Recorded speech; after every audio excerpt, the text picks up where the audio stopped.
Greetings, dear viewers. I'm happy to see everyone here today. We will be diving deeper into the topic which were discussed at the International Online Conference Global Crisis Time for the Truth, which took place on December 4th, 2021. This unique event was organized by volunteers from 180 countries with simultaneous interpretation into 100 languages, by people who truly understand the critical situation on our planet and crucial need of sharing this information with everyone on the planet. We continue to receive an overwhelming amount of comments, words of support, and questions from people around the world who also understand the severity of the climate crisis and disastrous environmental condition. Since December 4th, many devastating climatic catastrophes have occurred on the planet, and unfortunately, many people around the globe have lost their lives. It is crucial to understand right now the urgency of spreading the information about a creative society as quickly as possible with the greatest number of people, as this is our only way out of this situation. And people around the globe continue to research on the global crisis we are facing. And we would like to announce that on May 7th, 2022, an international online forum, Global Crisis, We Are People, We Want to Live, will be streamed to thousands of channels with simultaneous interpretation into more than 100 languages. And we invite all honest and concerned people, eyewitnesses of climatic disasters, people who deal with human slavery, refugees, victims of human trafficking, to the international forum. We would like to invite scientists and experts to join us in telling the truth. And I'm honored to introduce you to our guest today. Please welcome Servet Bitici, writer, poet, and translator from Albanian language. Welcome, Servet. And our next guest is Dr. Surendra Kumar, PhD in Sociology from India. Dr. Kumar, we're so happy to have you here today with us. And our first question I would like to ask Servet. We know that you have participated in the preparation of the conference, Global Crisis Time for the Truth, helping with translation.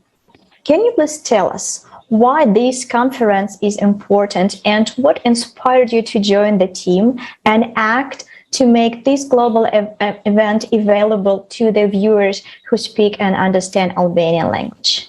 So I want to express my gratitude to take part on this roundtable about discussion about the last conference about the time of truth, which was held on 4th of December.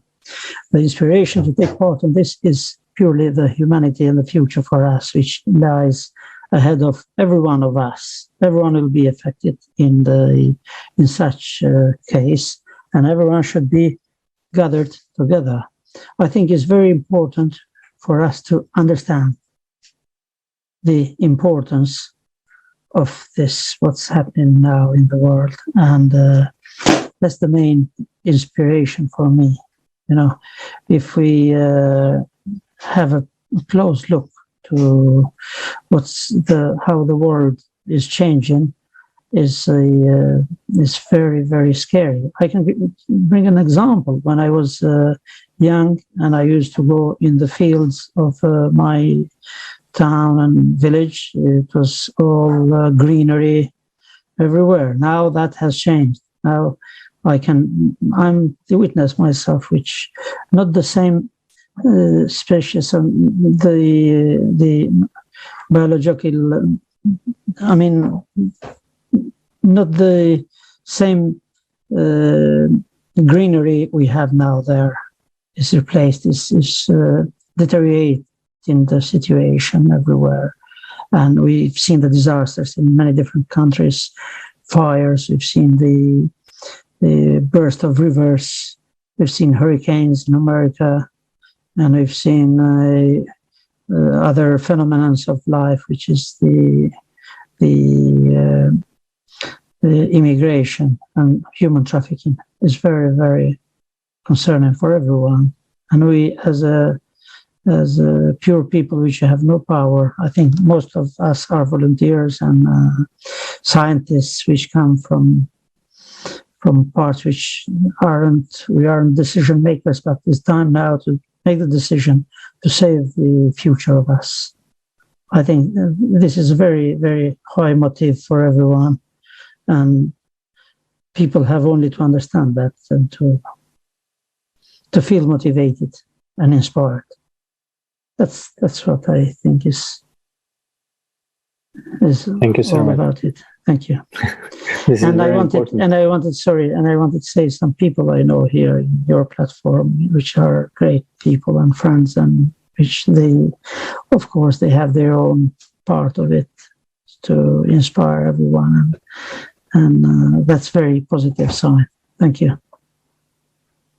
Also, you just said one important thing, that it is time to become decision makers for everyone, because for many, many years we've been giving away the power, but it's upon us to make these decisions and to do decisions on how we want to live. And this is why this platform, our platform, it's not someone else's, it's people's platform where people can express their opinion.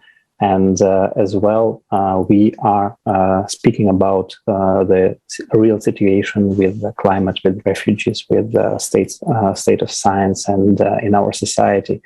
And this is why also we are conducting these discussions, so that more and more people who know you also would like to watch and get to know the Creative Society project and join as you did yourself. So thank you also absolutely. for your participation. You're welcome. You're welcome. And another very important thing that you mentioned, that we really need to convey this information to every single person on Earth, because without knowing the problem, the depths of the problem, without the understanding the only one solution that we have, we as a humanity will not survive. The crisis is so deep, it's so dramatic right now. The only way for us is really to get together. But we can unite right now only on the platform of Creative Society. Thank you so much for your time, for your help in this project. We really, really appreciate it. You are more than welcome. It's my pleasure. And we would also like to ask Dr. Kumar to share his impressions about the conference, and which information was new to you, and what impressed you the most. See, my experience has been really very awesome, outstanding about this conference. And as per what I've learned, like 180 countries participating, and it's being translated in 100 languages. It is really awesome. As I discussed in one of my recent discussion with Creative Society, I'm of the opinion that such kind of activities and possibilities are needed when a global change or a collective change has to happen, and it is desired, because there are different minds coming together, different people coming together, different intentions and energies will flow together. And also at the same time, different mental resources, it gives a common platform for different mental resources to operate themselves. So it becomes really a wonderful possibility. And while looking at climate change and global change, and also there are so many triggers attached to it, connected with it, because of that, such as like man-made disasters, natural disasters, they may also trigger movement of people in terms of migration and all those things. And they sort of propel human trafficking and different possibilities, violation of human rights keep happening.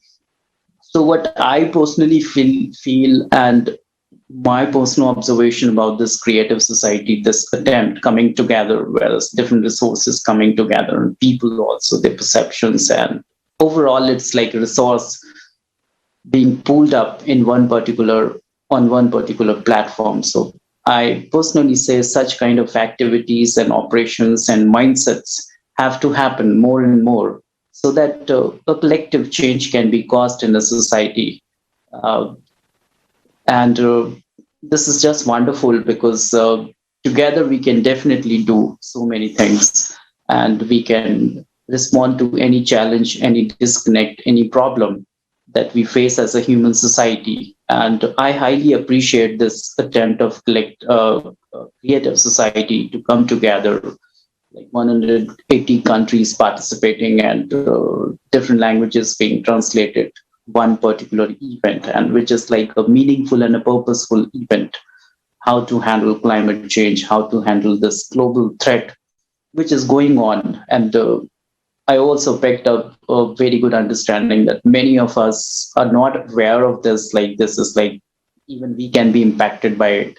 So that section is also there, those who are totally oblivious and unaware about it. So they also have to be made aware about such kind of traumas and threats which are there as existing, but they are not taking them as existential realities or possibilities. They are just for them psychological possibilities or realities. But overall, what I want to say, yes, this attempt of creative society has been wonderful. My learning has been really great. And I highly appreciate and I'm looking forward to participate in all possible dimensions and in all possible ways in the times to come with creative society, what all projects they have and possibilities they have and activities they have. Like last conference, I was also there participating, and I also was a part of translation. So it was a wonderful experience, a good experience for me. So in future events also, I'll be participating in all with all my resources, what all I have and what all I can do in the times to come. So this is what I would like to say. Oh, thank you, Dr. Kumar. And it is very important that more and more people participate. We also would like to thank you for your personal participation, and because it is wonderful to see that people who get to know this project and the information, and they cannot remain silent. They understand that remaining ignorant will not solve any problems, and this is why it is important to spread this information. So as you and did as well, so you participate and you continue, and even right now you are participating in this project and spreading the information. And you touched also upon a very important topic of refugees and human trafficking. And as you know, during the conference, the video, which actually turned into a mini documentary, was aired for the first time on December 4th. And it was talking about the fate of refugees and all the atrocities that they're going through. So this truth revealed to such a large audience for the first time was so brutal that YouTube even warned sensitive viewers about it. So we will not be showing this video in its entirety today, but we will run a short version now, and we'll continue our discussions after this.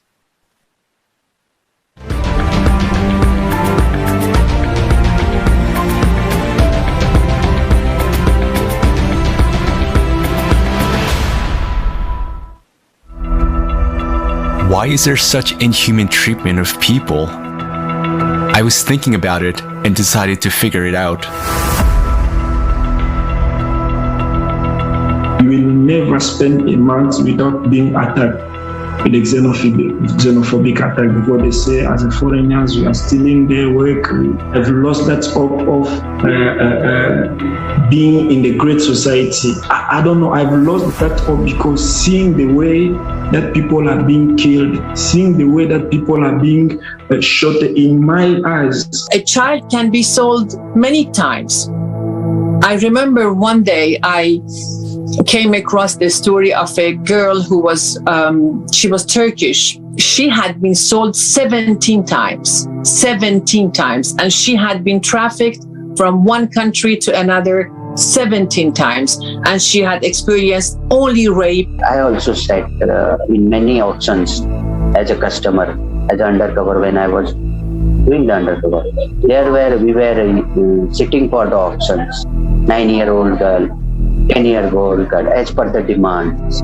So the trade called the first time sex. Whenever the auctions will happen, new girls arrive in the trade. So they put the auctions. So who will bid the last demand, the money? That person only will use that victim full night for his choice. The business that is made of spare parts, the human spare parts. How many children have been transferred from one place to another and then being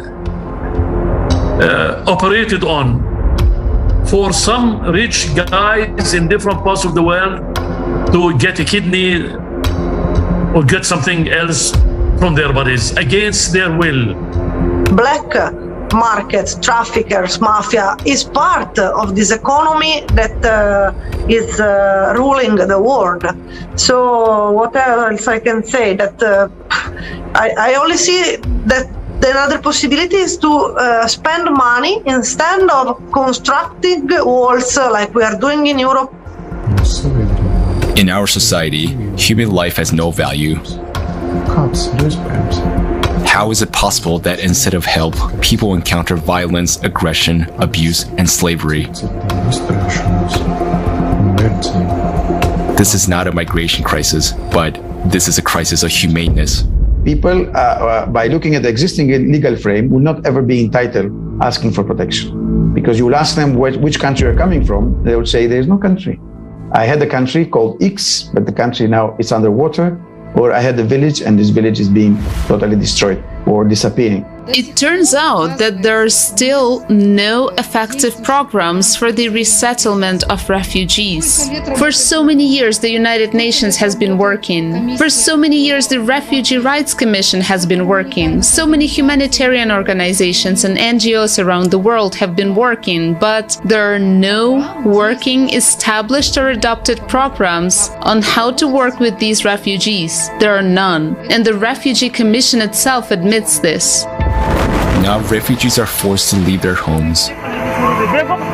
They face condemnation and cruelty. They are left alone with their misfortune because of the consumerist format of society. Tomorrow's climate catastrophes could be upon us as well. Answer yourself honestly. Are you ready to face what refugees face? Are you sure you won't be in their shoes? That you and your loved ones won't have to go through what they're going through.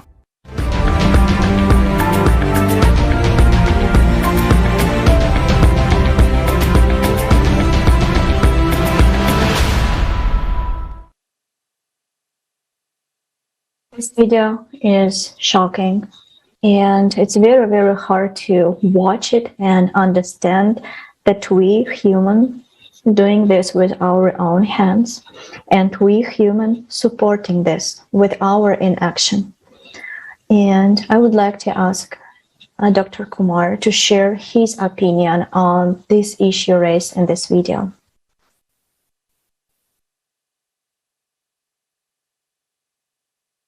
Dr. Kumar, the floor is yours.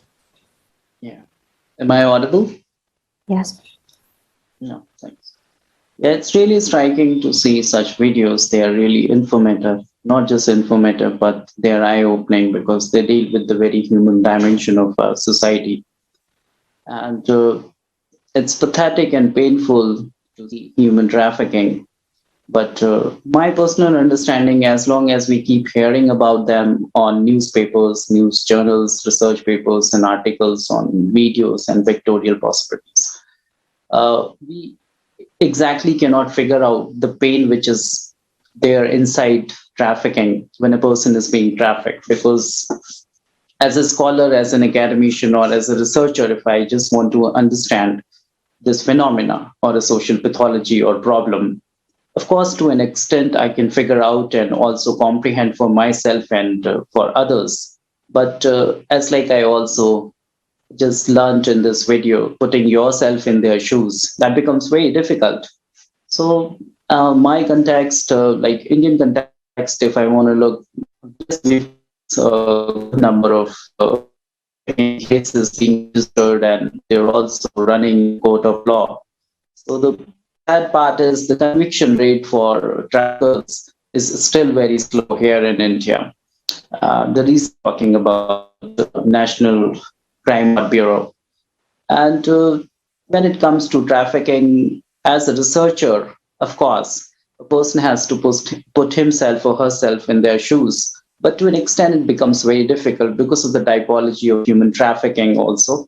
Because there is a difference between what is happening theoretically and what is their empirical, the practical dimension of human trafficking. Because let me just bring out and share with you, we say like people are being trafficked mainly for sexual exploitation. Then we have people are also being trafficked for labor purposes, cheap labor exploitation. Then medical purposes there, and then sport purposes also there, entertainment purposes there, soldiering purposes also there. This is this is the classification which is more of a traditional and historical classification, but not exhaustive one, because traffickers, they have a tendency to change their trafficking possibilities strategies by looking at how we are trying, the society or the legal mechanism is trying to combat, to pacify their trafficking. So that is also there. But I was reading in my research one of the report of International Labor Organization is like more people are being trafficked for cheap labor purposes than sex purposes. That is also there, this research, which is published by International Labor Organization in 2005.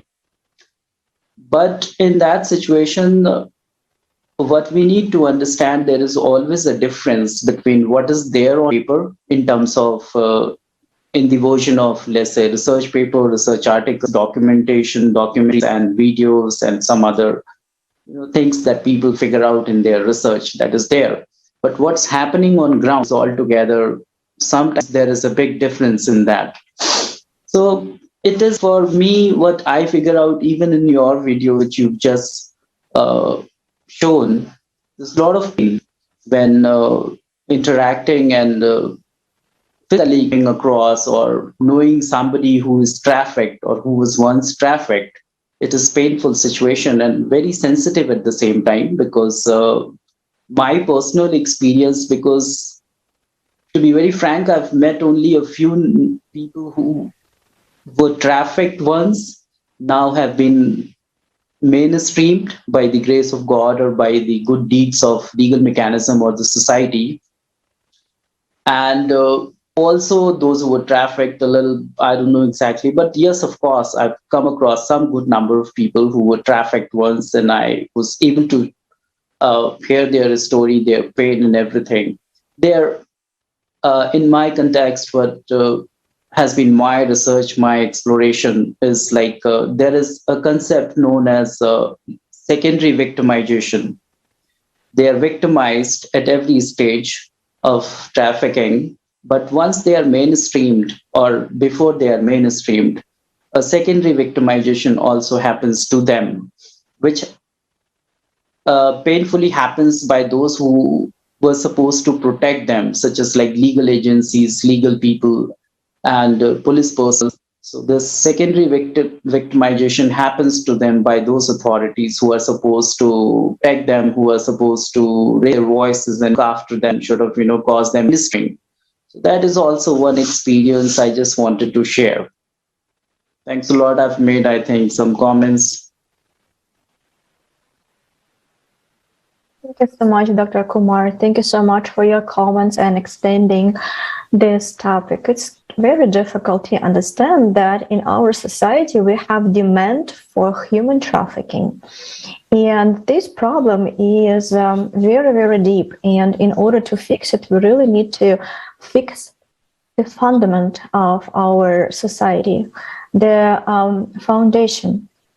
And without that, doesn't matter how we will strengthen our law and how we increase the number of law enforcement, we will not fix it. The human trafficker will find the way how to find their victims because of the demand. But we people, we need to find the way. We need to really get together. This problem is global. You can see it in every single country in the world. but only together we can fix it by changing the format. Yeah. Another thing. Can I say a point here? Absolutely. Yeah. Yeah. One of the data of National Human Rights Commission here says like 82.5% people, those people, these are those people who are traffickers. They make their categorical comments like they traffic people on the ground of demand. If there is demand, so this influences how trafficking will happen. So most of the people who are trafficked for sexual purposes, such as women and children, they are being trafficked on the ground of the demand which is there. So this has been actually committed by the traffickers. So I just wanted to share it. As you mentioned, like there is a demand of trafficking. Yes, of course, I firmly and categorically agree that this is a demand-driven industry, which is like eye-opening from a social perspective, from a social point of view. Absolutely, absolutely. And very difficult to understand also that format in which we live support violence. So this format cannot survive without violence, without forced labor, without slavery. And we will not be able to find the solution just like acting in a frame of consumer format. If we would like to find that, we need to change the system of coordinate. We need to change the format and change the format where the human life will stay on the first place. That will bring everything to the normal.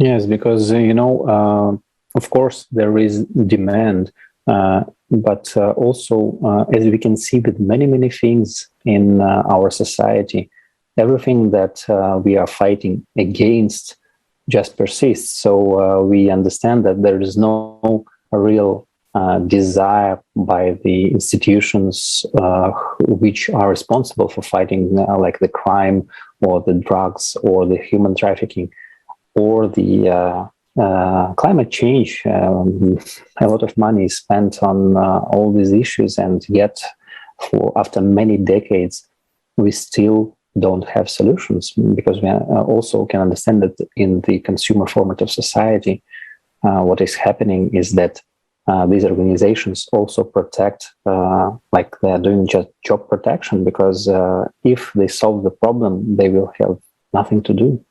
And in our format of society, they will have nothing to eat. So this is also, it's a snake that bites its tail.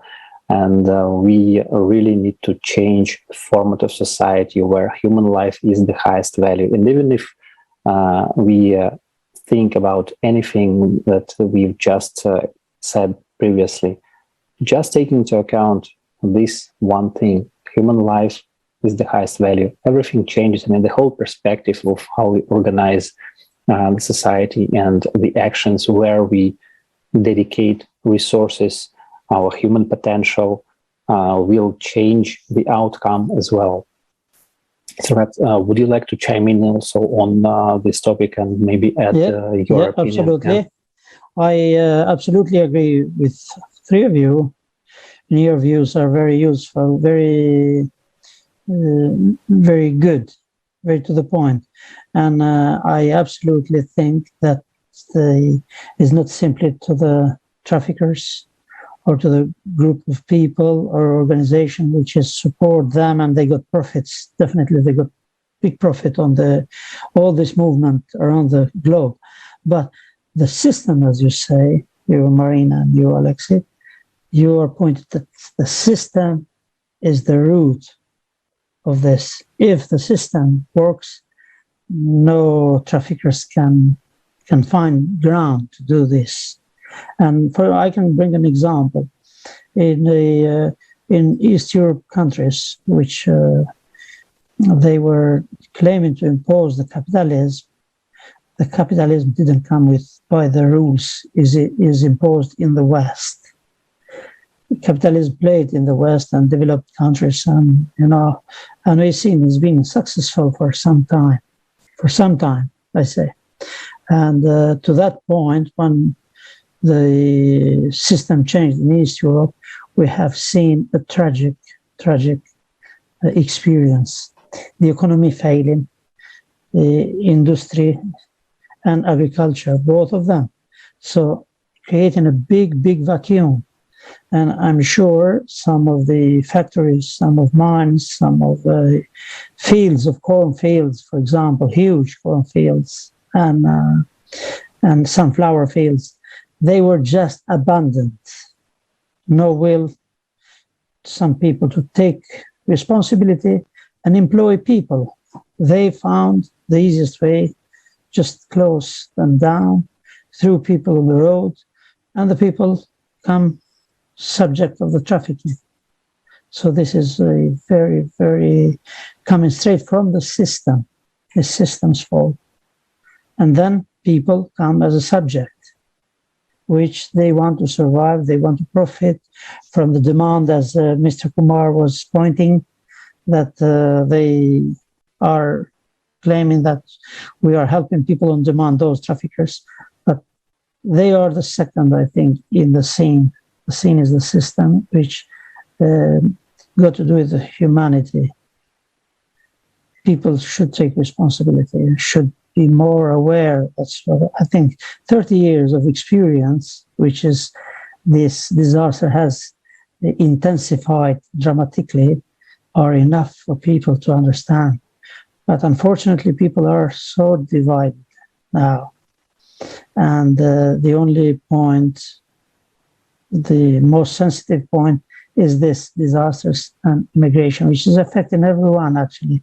If you got a country, which you pointed earlier, that now used to be your country and now has disappeared, so everyone is being affected sooner or later.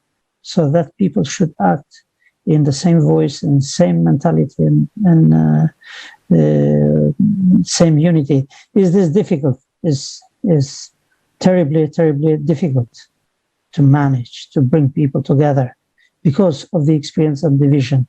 And what I find worry is a bit of panic in between people and alarm of timing, you know. We and in the same time we have to I think it's very important to get the news, to get people to understand what's the difference in between consumers society we are living now and creative society, which we are trying to invent based in humanity, in goodwill and trust. That's how I say. I was one of those people to which my life changed from because of those circumstances. You see, I had my own position there, working and blah blah, and suddenly the roof of the house did fall down, and whoever can get out of the house, that's how it is, or the boat sinking, is the same situation. Some people want just to leave the country because of and we've seen because of the wars, because of the lack of work, and because of being forced, you know. When there is a confusion and there is trouble in a country, then those people can have free hands, and they find ground to penetrate and do this kind of thing. But as I'm saying, the system, that's important. System should be changed. Yes. Thank you, Sarah. You wanted to add something? No, I just wanted to pass my word to you now, and we continue. Yes. Thank you. Thank you. You know, you mentioned the one thing is that division, and it is important for us to understand that the division is just in our heads, and it was mostly imposed by centuries of, let's say, propaganda. And this is why the Creative Society project actually started by questioning people from all around the world for more than 10 years. And we were asking people, describe the world where you and your loved ones would like to live in. And everyone was telling basically the same things all around the globe. And from their responses, statistically, were derived the 8 foundations of the Creative Society, which everyone can check on the website, creativesociety.com. Just go there and click on the 8 foundations. So, of course, we might think that different countries, different cultures, everything different, but people want the same things, just having enough to eat, having a home to live in, and peaceful skies. This is what it is. And, absolutely. And thank you so much for summarizing and doing the conclusion about our true enemy, because also what consumer format does is not only to divide, and it also make us fight with each other. Yes. But we need to understand that we only have one true enemy, and that's the main thing. That's very important to understand that. Some people don't understand. They just carry the passion, and because this situation got a huge load of emotion, and in the times of desperation, it's very easy for people to fall the victims of their own lack of information. So they are disinformed, they are biased, and they are just treated as subjects, which is not right. Yes, truthful information, it plays a key role in the decision of every human. That's why we need to do everything possible in order to convey this information to every single person. Without that, we will not survive, that's for sure. So, and we'll see what kind of process is happening in our society right now on the geopolitical arena, and of course the climate. The climatic disasters increasing every single day. Every single day we're losing people's life. And that's terrible to observe and not paying attention to that. And why we don't pay attention? Because we don't understand the concept. We don't understand the true reason. And if we would know that climate will escalate every day, and millions will migrate from one hemisphere to another, from one continent to another, and we would do something, we would act today, because it's a time to act. Tomorrow it will be too late. But what happened in our society? Disinformation. We don't know, we don't understand the true reason, and we're fighting the wrong enemy, and we're doing the wrong steps, not towards surviving, but towards losing time, losing resources. But again, on December 4th, many scientists united on this unique platform in order to share the truthful information about the real cause of climate change. And right now, it's upon us people to make everything possible in order to share this information that every single person will understand and act accordingly. And we touched a very painful topic for me, for every single person. And we all would like to hear the solution. And thank you so much, Servat. You mentioned that definitely solution is a changing format. And I would like to ask the question, Dr. Kumar, the main problem, as we understand, is a consumer format. And the solution out of this crisis is to get out of this format. What do you think? What will the Creative Society give us? And how can the idea of the Creative Society, with its 8 pillars, 8 foundations that protect human life, guarantee human rights, how can this transform society to get out of this global crisis? Yes, this is really a good question. And the one thing I understand during this discussion is like there's a constant, incessant battle which is going on between consumer format or social format. Whereas like consumer format, we already understand how it is being offered, how it is being run in our society in order to destroy it, in order to exploit it.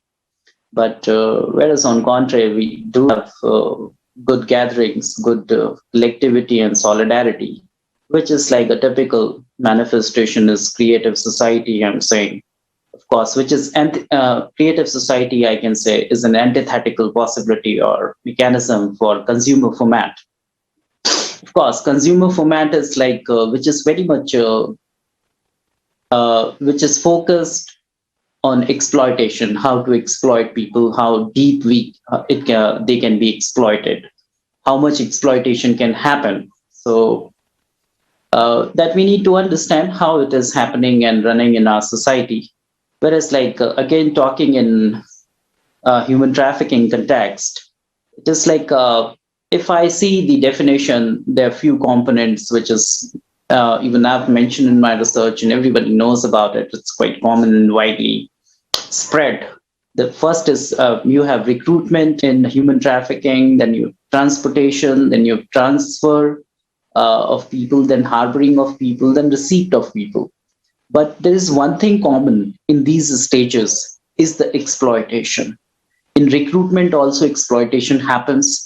In transportation, exploitation happens of people who are being trafficked or who are actually and physically trafficked. And then transfer also, there being exploitation happens. Harboring also, exploitation happens. And then finally receipt of a person who is being trafficked, exploitation happens. Even the UN definition and the UN mechanism for anti-human trafficking or human trafficking, this word exploitation is something which is of common. It is very much focused there, which like India is also a signatory to this protocol. So in consumer format, every intention, every pull and pressure is to cause exploitation of human society, and each and every individual in this format is to be exploited. That is what their agenda, I would say business agenda, or their mindset, their purpose, their objective is. This is what they're trying to do. Whereas like when it comes to creative society, it is like offering us more of a socialism pattern, a format where life can be nurtured, where life can be respected, where a dignity can be attached to a human life. So this is what I figure out in creative society. And coming together, creative society is a wonderful platform, as per my understanding, because different minds coming together, transportation of resources, mental faculties, physical faculties, and your intellectual faculties are also happening. And different issues are being discussed, such as climate change, slavery, human trafficking, human rights violations, and many other topics. So these topics have to be addressed in present scenario in current society in order to make it more sociable, in order to make it more like where social interactions can happen, where life can be addressed in a very proper way, in a very comprehensive way. Because just living as human beings will not, we just cannot say that, of course, we live like a human being. There has to be, at the same time, dignity, there has to be provisions, there has to be respect, there has to be all possible dimensions to be covered for a human being to live as a human being. And when it comes to creative society, what it is doing and what it is trying to do in the times to come, of course, that social dimension is being trying to cover the entire gamut. I think the attempt is to reach the entire gamut of that human dimension, to make it more wonderful, to make it more fruitful, to make it more better for each and every possible human being on this globe, on this planet, in this human society, and how it is happening. Because the society, creative society, is trying to discuss important topics such as climate change, disasters, natural disasters, man-made disasters, and many other topics such as as I've already mentioned, human rights violations and anti-human trafficking. These are very important topics. They have to be discussed, and concerns have to be addressed. And data which is quantitative and qualitative data, which rest of the people and rest of the societies, their sections, they try to hide because of their dubious and sinister political intentions and agendas or social intentions or business-oriented intentions at the back of it. They try to hide those quantitative and qualitative data. But the society, I see in their videos, I see in many of your documentaries and your discussions that you try to bring those data out, you make them public so that people can make themselves aware, they can sensitize themselves and others also. And by sensitizing themselves and others, what will happen? There is going to be a shift, which is very much imperative, which has to happen. Because I strongly very much believe there's a stage of, a state of mind, which is like psychological stage, and then there is something which is actually a practical stage. Some people believe that human trafficking, slavery, violation, and climate change, natural disasters, man-made disasters will never happen to us. They believe it very strongly. They don't want to aware themselves. They don't want to sort of think about it. They think, it is next door problem. It's not my personal problem. It's not our society's problem, because we are better. We are beefed up. We are sort of, we have better mechanisms to combat, to respond against such kind of possibilities. But this is actually what I say. This is their psychological reality, that they're actually just thinking in their mind. This is having existential. It is not for the existential reality, just a psychological reality. But it takes only snap of a finger for that, because existential reality from psychological reality. So that has to happen. People have to be sensitized about it, like such kind of issues like their violations, trafficking, global change, impact of global change, and migration because of that movement of societies as whole can happen to any society, any human society across the globe.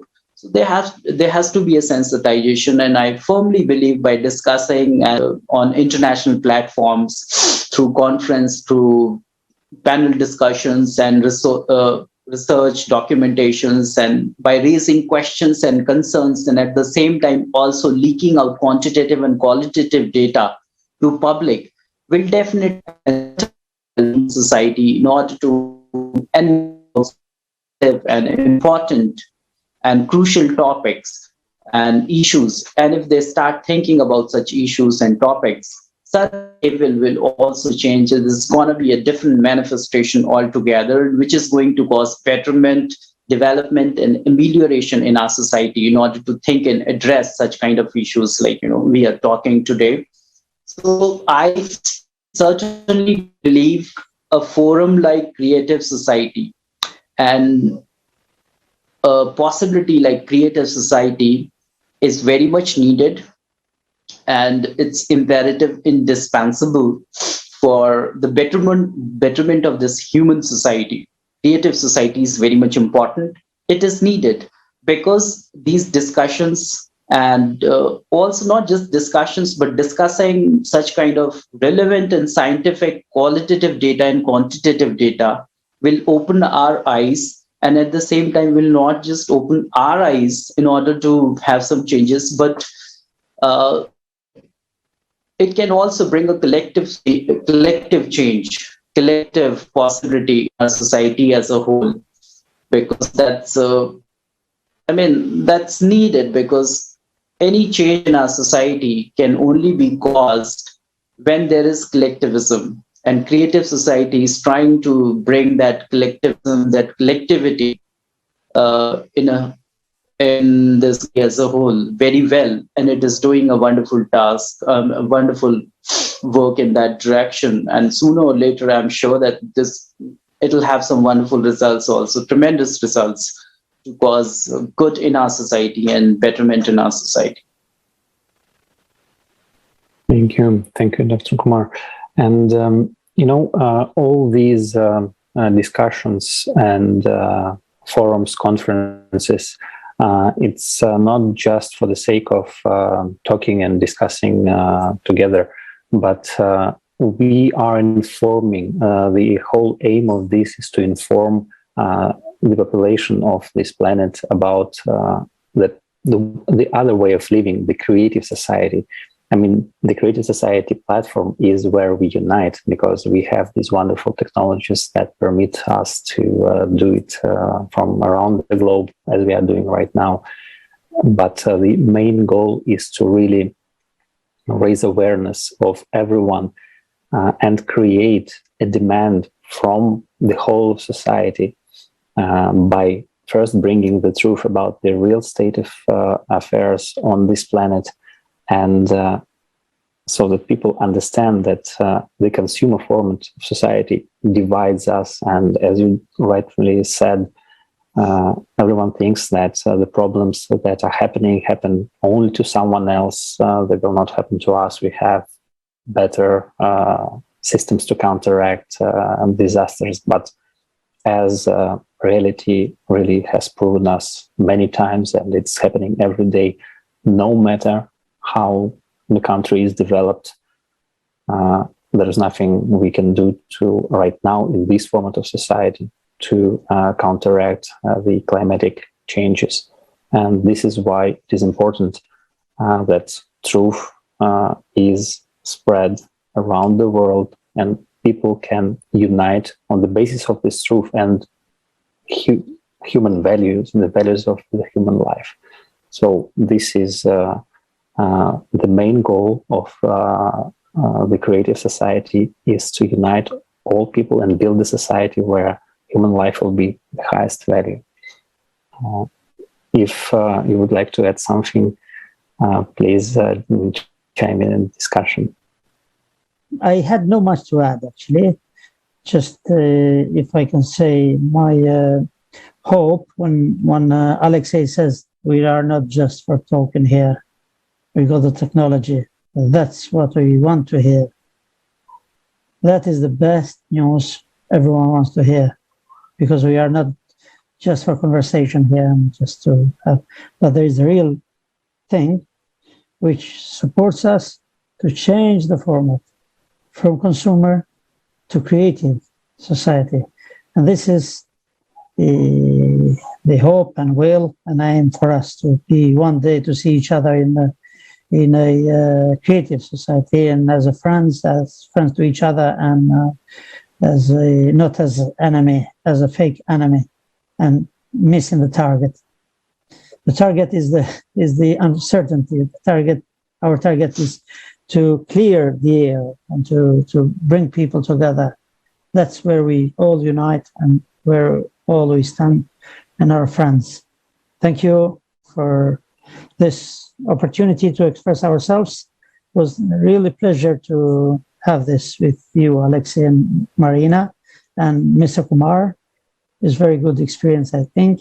And now, Marina, is your turn, I think, because we're sorry, you're saying something and then you passed the say to me.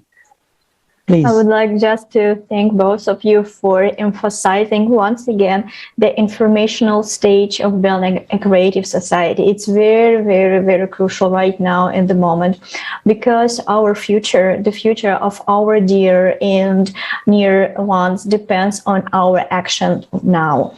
And once we know the truth about the danger hanging over us, the truth about humanity's real enemy, knowing the way out, the creative society, it's just simply impossible to just sit and not to act. We need to act in order to prevent that disaster. And I'm not exaggerating when I say that the fate of the whole humanity depends on the action of each of us.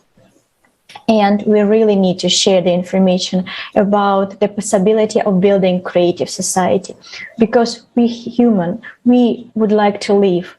And using this opportunity, I would like to invite everyone to our next international forum, Global Crisis, We People, We Want to Live, that will happen on May 7th, 2022.